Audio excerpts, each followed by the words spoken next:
Mahdi, you just got back to Malta this morning. Now it's in the evening. You've had some time to recover. But I mean, please tell us what you've been through. Where have you been for the last few days? Well, I was in the Corinthian in rebel-held Tripoli. They were still fighting outside the Corinthian. They were still firing. There was bombs. You could see the fighting at night in different neighborhoods. People were beheaded. People's arms were cut off. Soldiers or whatever, rebel forces were coming in and out. People were afraid of the security situation inside the Corinthian. There was nationals from all over there, and they were, many of them wanted to leave. The boat was deliberately delayed several times by the, I believe, the United States and by the Transitional Council, which is a proxy of NATO. It was delayed several times. The list was switched last minute and my name was removed. The boat that I was going on was supposed to have Russian and Iranian diplomats were supposed to be on it, who I was actually in touch with because I turned to the Iranian embassy while I was in Tripoli. I also turned to the Russian and Cuban embassies as well. The Cuban embassy was the first one I turned to, and the Iranian and Russians were the second ones I turned to. There's no Canadian embassy. The Hungarian ambassador helped me a lot in a personal capacity, and the Hungarians are the representatives of the other EU states, such as Britain, and they're also the representatives of Canada there. The Hungarian ambassador helped me a lot. So you were not able to make any reports from the Corinthian. No, I was in a state of. Was not in a state to make reports. I was in a state of trying to get myself out of there and evacuate myself from Tripoli. I did also feel very unsafe because there were people carrying rifles in there, and the windows were being shot at, and there was a lot of tensions in there, and the British were in charge of the hotel. The British security was in charge of the hotel. The security situation was there. The first thing that happened is I saw somebody, I believe from the BBC, started watching me there and discussing me with the people who arrived from the Swiss Inn, which everybody calls the Rexis. But I want to remind everyone that its real name is the Swiss Inn because it was bought by a Swiss company. So I was discussed, and they didn't like the fact that I think I took my room. The room that I got into was originally booked by the Islamic Republic of Iran Broadcasting Corporation, IRIB, and I got it off them, and when I was done with it, I gave it to Russia today. So they didn't like the fact that I dealt with Iranians and then with Russians. I believe at one point BBC and CNN had a meeting with Listen, I think the big issue that is raised by what's happened to you is the distinction between an independent journalist and someone who's like employed by a big company, you know? I mean, what is your view, and would you go back to the similar situation as an independent, or you wouldn't take the risk? I was invited to go back to Libya. I've, even at the start of all this, I was invited to go to both Benghazi and Tripoli by both sides. Because I had contacts in both sides. Things became sour with my contacts on the other side because I did not approve of what they were saying. Some of the things we're saying were utterly disgusting and very amoral and unethical. I don't think a proper human being would say it. And so I didn't go there. But I was planning on going to Syria and Lebanon. I might have even done it before if I wasn't held up in Libya, I could have been in Syria right now, or Lebanon. I would have been in either Beirut or Damascus or another Syrian city, and I would have then returned home. This was a possibility. Yeah, I would do it again. I don't like being talked about, like, because I've had people from all around the world tell me I'm doing a great job and telling me that, I'm a good symbol of independent journalism. But I really am not. There's far better people than me, far more ethical people than me, far more professional people than me. I tried my best. I could say that, but I do not think that I should even be thought of as a symbol for independent journalism. There's people who do great jobs far better than me. But are you throwing the towel in? Are you saying you won't do it anymore as an independent journalist? No, I would do it given the chance. You know, I didn't go to Libya to be a journalist. I went there to do my research work. I went there to find facts. I went there to do academic work. I originally wanted to go to Tunisia to do sociological surveys, but this came along, and you know, I've been a special correspondent for Pacifica Radio there, and I've done a lot of different things, a vast multitude of things. But on the way, I did this journalism work, and on the way, I was harassed by a lot of intelligence agents. You know, like I was drilled very hard by them in the Corinthia. I thought it was out of the water in the Rexis, but the Corinthia was just as bad. It was worse. Actually, it was worse.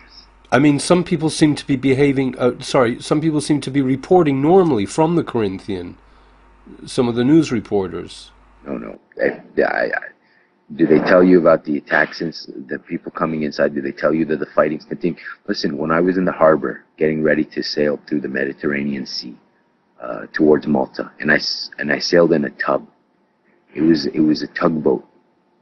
There was like for 8 people, but we, a group of Ukrainians, Russians, Serbs, some Latin Americans, myself, 1 Brit, 3 French nationals, 1 Algerian, several Italians, 2 Romanians, some Libyans, Egyptians. We all had to cram into this thing. You know, and there was water coming in, and it was, the toilet water was running into where we're sleeping. We all had this crowd. It was like, and one of my French friends was happy. He's like, now they know what refugees coming from Africa go through. They know even a portion of it. They don't even know the full. So he was happy about that. And you know, almost everybody was seasick, like, because this thing was it was a boat. It wasn't a ship. It wasn't a big ship. Anyways, on the way in that harbor, we saw Green Square, and there was fighting in Green Square. There was fighting in Green Square, and all the power was turned off. There was a lot of fighting in Green Square. So don't think Tripoli is falling. And when you say fighting, you don't mean AK-47s. You mean like heavier stuff, you know, big machine guns. Big machine guns, yeah. Maybe AKs were there, but there was big machine guns. And the day before that, NATO was bombing. And when does NATO bomb? It bombs when the so-called rebels can't fight. So NATO's still there on the ground. Let me tell you something. There are special forces on the ground, and I've seen them with these eyes. Where from? Where from? Italy. They helped at the start. The Italians helped start this. They're one of the groups. Bad news. But you've done a brilliant job. I got messages from all over the world all the time. Everyone wants to know how you're doing. You must be getting an idea now how many people are interested in how you've been. Well, people should be not interested in me. They should be interested in what's happening in Libya.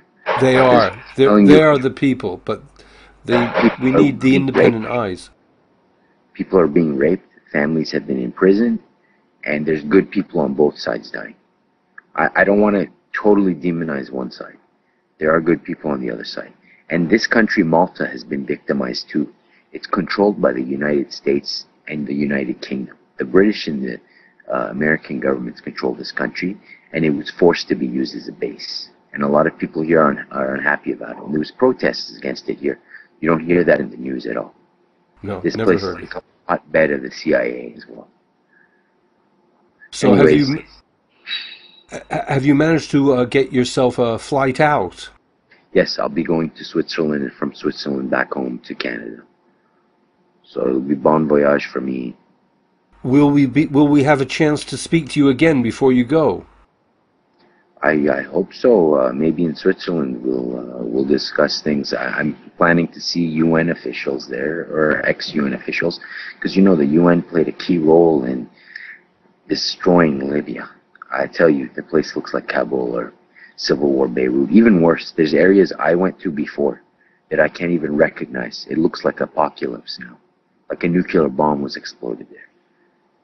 They really bombarded that city very badly. And I think people on both sides should be crying. And like I said, I spoke to some really good people on the Transitional Council side. Well, this is quite shocking. You keep saying this. I mean, most of us are quite happy to demonize them all as bad people. We can't do all. We can do their... I think all their leaders are bad. That's my personal opinion. The majority of them. But they allowed NATO to assist them in the slaughter. No, I know that. I know that. But we have to also understand that people can make mistakes. I make mistakes. You make mistakes. Everybody makes mistakes. People can... Fear can drive them to do very bad things. Selfishness can drive them to do very bad things. But people can also change their minds. There's always hope and room for redemption. And this is what I hope will happen in Libya. That people on the Transitional Council side will wake up. They'll realize that this is my country being bombarded back to the Stone Age, or something even before the Stone Age.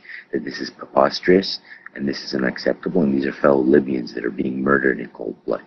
I'll tell you, NATO bombed, I was told they bombed a rally of people carrying the green Jamahiriya flags. They bombed the rally because it was a big rally, and they just bombed them. I'm sure. NATO committed war crimes in Libya. Obama, Sarkozy, and Prime Minister David Cameron, as well as the other leaders in NATO countries, need to be held accountable for Nuremberg-style war crimes. This has to be done. This is justice. Anybody I agree. Everyone agrees. I'm afraid that they've got intentions to spread the war beyond the Libyan borders. Yes, they have. You know, so you hear about Algeria. They want it to spread. In fact, they're starting to report about the news, like about how people in Benghazi are unhappy, how people in Cyrenaica are unhappy about the Transitional Council. One Arabic station, I was told, said the other day, I was talking to a Maltese friend the other day. I said that people in Benghazi called in and said we were forced, we only had one option, to wave that old royalist flag and accept the Transitional Council. That was the only option. We're not happy with them. Sure not.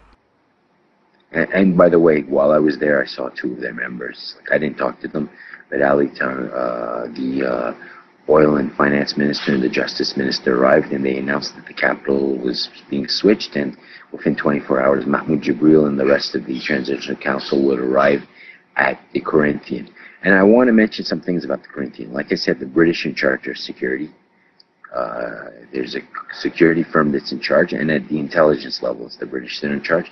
But the Corinthian, since it was built, since it was inaugurated, the top floors were all preserved for Americans, so-called businessmen, who had it till the day that these conflicts started. The top floor, all prepaid. These were spies. Informed people told me that these people were people helping coordinate the events in Libya. You know, and they used helicopters. Some people might tell you they didn't, but I can assure you that those people are dishonest people.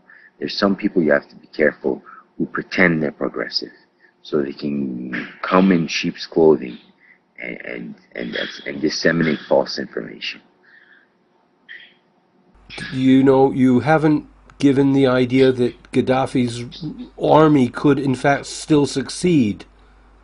Look, the fighting's not over. There's still heavy fighting around Tripoli and its suburbs. There's rumors that Gaddafi is south of Tripoli. They're still fighting in Sirte. There's a bloodbath in Sirte.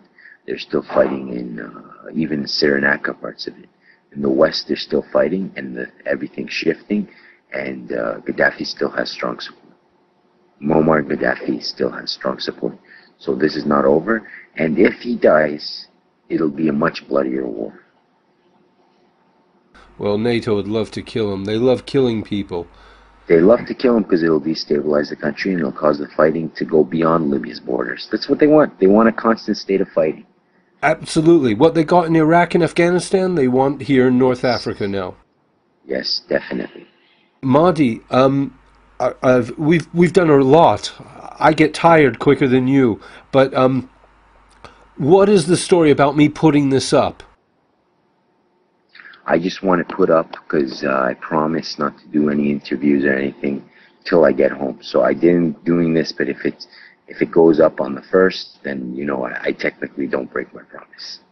Well, I want to know what time the first. It's not a very good image. I didn't stop and tell you that, but I'm Okay. telling you now.